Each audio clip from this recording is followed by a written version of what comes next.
Mr. Ando, thank you so much. A friend and champion of Pakistan, indeed. And he mentioned the acronym VUCA, which I'm not sure many of you are familiar with, but we'll be talking about that this morning as well. Let's move straight on to our next speaker. Jacqueline Novogratz is the global CEO of Acumen and advisor at the Harvard Business School, School of Social Enterprise Initiative. Jacqueline, please. Is my mic on? No, not yet. Well, now it is. Assalamu alaikum, and it's a privilege to be here and certainly an honor to be a participant on this august panel, so thank you for having me. It was so exciting listening to Dr. Atta talk about the possibilities of the future and technology, and Andus, on your enthusiasm for Pakistan is also so infectious. And when I think about how much is possible with what they've talked about in terms of human capacity building, leadership, we also have to see that we're not seeing only possibility but peril. And so what I really want to talk about right now is the big changes that we're seeing in the world, and how what we need is to innovate in finance like we've been innovating in technology, and undergirding it all with what we call moral leadership. These are questions I've been thinking about my whole life. In fact, I started my career on Wall Street in Latin America during a financial crisis in the early 1980s. And I saw how finance was such a powerful tool, but that markets alone too often overlooked or even exploited the poor. And so in 1986, I moved to Rwanda in Central Africa, and I helped build that country's first microfinance bank with a small number of women founders, one of whom was a woman named Felicula. She was a nun, a Catholic nun. She also happened to be one of the first women parliamentarians in the country, and I loved her. But one of the first acts that she tried to push forward with fearlessness was to abolish bride price, and that was too much for the status quo. So a few days after pushing the policy, she was killed in a mysterious car accident. And I saw the terrible price that individuals who really push can sometimes pay. However, the bank flourished until the Rwandan genocide. And that was a time when I saw how easy it is for demagogues to rise in times of great inequality and instability. How they can prey on fear and cast blame on a particular group, the other, make them the other. And so I was determined after those experiences that there had to be a better way, that if we were going to solve big problems of poverty, we couldn't just use the simple tools of the market, nor just the simple tools of top-down approaches to government or charity, which too often create dependence. But we had to understand that poverty was about more than income. It was about dignity, opportunity, the ability to change your own life, human flourishing. So in 2001, we started Acumen with this center idea that we call patient capital, this notion that we could take philanthropy and invest it as equity in loans and entrepreneurs who were daring to go where the markets and the government weren't, where they were falling short in all of the basics, healthcare, education, agriculture, energy. We would keep our capital in those companies for 10, 12 years if necessary. And we would accompany the companies by injecting human capability, talent, leadership. And then we would measure our impact as well as our financial returns. Any money that would come back to us, we would reinvest in innovation for the poor. And over the last 15 years, we've invested about $106 million in about 100 companies across the world. And we've seen those companies, in turn, go through many ups and downs, but ultimately reach about 200 million individuals with critical goods and services, raise another $500 million into those enterprises. But make no mistake, it wouldn't happen if we didn't have the philanthropic, flexible capital to make those investments in the first place, because these are often places where markets don't exist, not for the poor. So an example would be an alternative energy. 1.5 billion people, even today, have no access to electricity. 133 years after Thomas Edison invented the light bulb. That is not productive, it is not healthy, it is not just, and it is dangerous. So 10 years ago, there weren't really market solutions for an alternative. But yet we took our patient capital and we invested in two guys out of Stanford Business School who had a solar lantern and a dream to eradicate kerosene. And it's been a long journey, 10 years, $5 million. We had to invest often when they were at the bottom of their own business to bridge them through difficult times. But today that company has brought clean electricity and light to almost 70 million of the world's poorest. And it's a profitable company. This is what we're hoping to do. That enabled us to to then learn what it would take to build an entire sector. In that 10 years, we also invested in another $20 million in other kinds of solar companies, including Nizam here in Pakistan, which is doing incredible work in the off-grid space, particularly in Punjab. I visited a household in Kushab, and if you want to see dignity, there is nothing like watching a family turn on a switch and see lights and a radio and a fan come on for the first time in any generation. The work that we did in off-grid enabled us then to work with governments in Rwanda and Kenya, East Africa, to build a for-profit fund where we are trying to prove that off-grid, particularly for Africa, can be faster, cheaper, and more effective than reaching the grid, than extending the grid. This is the kind of innovation that's needed in the world. But we need to innovate financially, and we need to invest in entrepreneurs and help them take their technologies to the poor.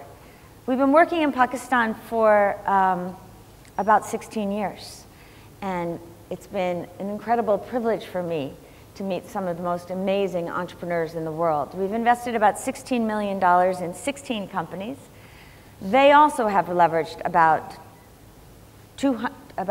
an additional $200 million into those companies and reached about 20 million individuals. I think about Roshani Zafar, who I'm sure many of you know in Lahore. We first invested in Kashif Bank in 2002 when there were 6 branches and 11,000 clients. And we helped them grow to about 300,000 clients. But Roshani doesn't stop innovating. And so a couple of years ago, she came to Acumen and said that she wanted to build a loan product to help private schools improve their infrastructure and train the teachers, improve the quality. And already, it's not been very many years, they've reached 1,000 schools and almost 100,000 school children.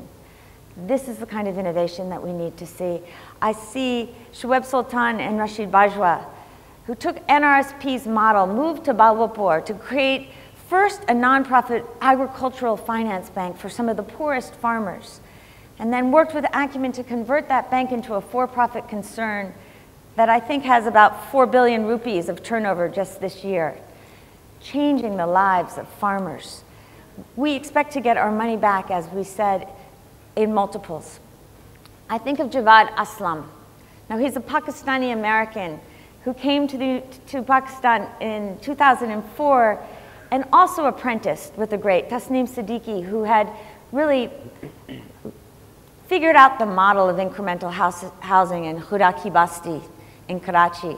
Well, Javad took that model into Lahore, and then he had the daring to build an affordable housing community for low-income people outside of Lahore. Again, it took a long time. It takes a very special entrepreneur, and I dare say leader, because he had to fight bureaucracy and corruption and sabotage. And yet, just recently, we've been repaid twice our money. 4,000 people not only have houses, but community. And they've just raised another $20 million to expand this model across Pakistan. That's the promise of investing in entrepreneurs that are focusing not just on a single stakeholder, the shareholder, but are looking to solve some of the country's biggest problems. And there's more than that, because to make these companies work, you have to invest in talent and not just invest financial capital. So over the 10 years of working with Javad, we also supported him with 5 or 6 fellows who worked a year at a time. And then other fellows within Acumen worked with AMC. And now those fellows are taking the values and the lessons of the housing into other enterprises that they are starting both inside Pakistan and around the world. We have a fellow, Irfan Kashavji, in Nairobi, who's building an affordable housing program for the poor. And Javad is on his board.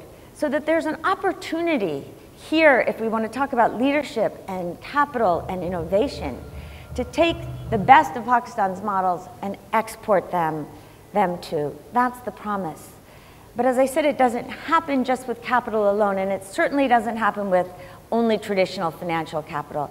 We need to raise a pool of philanthropic backed capital to take more bets on young entrepreneurs that have the dreams and the visions to change their country, but don't have the access and don't necessarily have a commercially viable plan as of yet. That's why we don't only invest in companies, but also leaders. And what's more than that, moral leaders. Because I've come to believe not only do we need moral leadership in the world, particularly now that we have to navigate across all of these stakeholders, that we cannot build companies anymore focused on just one shareholder. We have to think about the environment. We have to include the poor. Inequality is one of the biggest issues that we face. So what do we mean by moral leaders? We mean people who are willing to take on the status quo, that have that kind of moral courage. People who have the humility to recognize the world in which they are living and dealing, but the audacity to imagine something different, and then the resilience and grit to go build it, and to fight corruption and bureaucracy and complacency. We see these young fellows in whom we are investing really struggle with a long loneliness often, because they see their peers sometimes rising through the ranks through easy judgment, easy decisions, to status, income, and these ones keep taking the hard road, doing what's right, not what's easy. We've invested in about 400 young leaders around the world, over 90 in Pakistan, and they're beautiful. They're the treasure of this country. I think of Faisal Khan, who hails from Peshawar, who went to Harvard and got his PhD in biotech, but came back to Peshawar to create what he calls Peshawar 2.0. Because he said, I'm tired of the way my city is branded. And he wants Peshawar to be branded and known for innovation and technology and fashion and design. So he's already working with 13 universities across Peshawar, and he's building awareness, training young people, telling them it is okay to experiment and to fail. And as he's gaining momentum, he's also building an incubator. We need to support this and take the best of those young people and help them build the companies of the future. And then we need to celebrate them as role models. I think of Shamim Akhtar, who was born in a little village outside Mirpurkhas in rural Sindh. She came from an incredibly conservative tribe, and no girls in the village had ever gone to school, but she had a very progressive uncle who at age 2 months decided to raise her as a boy. Dressed her as a boy, sent her to school as a boy, and she went to school all the way through matriculation. Right now she's working on her PhD, but not before going back to the village and ensuring that every girl now is going to school. And she wants to make it her life to bring education to young women across Pakistan. She's another one that deserves our credit, our investment, our support. And from Lahore, Qasim Aslam, also someone who could do anything, but is building something called the History Project, where he's teaching empathy and critical thinking to school kids across Pakistan, and looking at Pakistan in connection to the rest of the world. And finally, Sarah Khurram, a young doctor with children, who is frustrated that so many women doctors stop practicing once they get married. And so she's building a company that employs women doctors and allows them to reach rural women through telemedicine. It's an early stage company as well, but it promises so much opportunity. And so our hope is to not only grow a pool of capital, but grow a pool of leaders and enable them to support one another and then support them and, as I said, highlight them, because that is the promise. That is where we will make the most change, is in this idea of moral leadership. And if that sounds idealistic, I'm increasingly convinced that idealism is the new strategic, because we are so yearning to believe in goodness again, and it exists. When I ask people to name moral leaders anywhere around the world, many people just shake their heads and they can't come up with, certainly not political leaders too often. But if we're honest with ourselves, all of us can think of some, certainly in our personal lives. And a couple of years ago, when we were first presenting this off-grid program to President Kagame in Rwanda and his ministers, I was honestly feeling a bit weary, wondering what I was doing back in Rwanda. And suddenly a young woman came up to me. She was wearing a blue suit, and she said, "Ms. Novogratz, I think you knew my auntie." And I said, "Really? What's her name?" And she said, "Felicula." And I burst into tears, and I said, "I haven't heard her name in so many years. It had been 30 years. And she said, "Yeah, I grew up hearing stories about her." And in that moment, I understood that I was back in that country, simply carrying forward the work that she had started but couldn't be completed in her lifetime.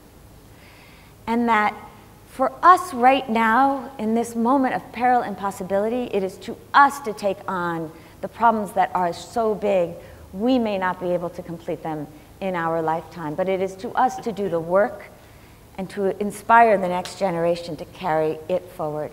But if there is ever a generation that can do it, it is ours and the next. We have the tools and the technologies, the imagination. We, however, need to solve not just our material impoverishment, but our spiritual impoverishment. If I have learned anything, it is that to disrupt systems, we have to start by disrupting ourselves, and to change the world, we have to start by changing ourselves. I have been deeply changed by the entrepreneurs and the young leaders, the fellows I have met in Pakistan, the partners who have made this work possible, who do it day in and day out. I'm deeply appreciative. I am deeply excited about the future, but it will not happen without all of us changing the way that we do business. And so I wish you all Godspeed, and I'm so excited for this conference. Jacqueline, thank you for your inspiring words and your inspiring work. I don't know if it's wishful thinking on my part, but I get a sense that there is a growing movement globally of people who are beginning to understand that GDP is not always the best measure of national growth, and that capital can be deployed to achieve so much more than merely profit. Thank you for your talk.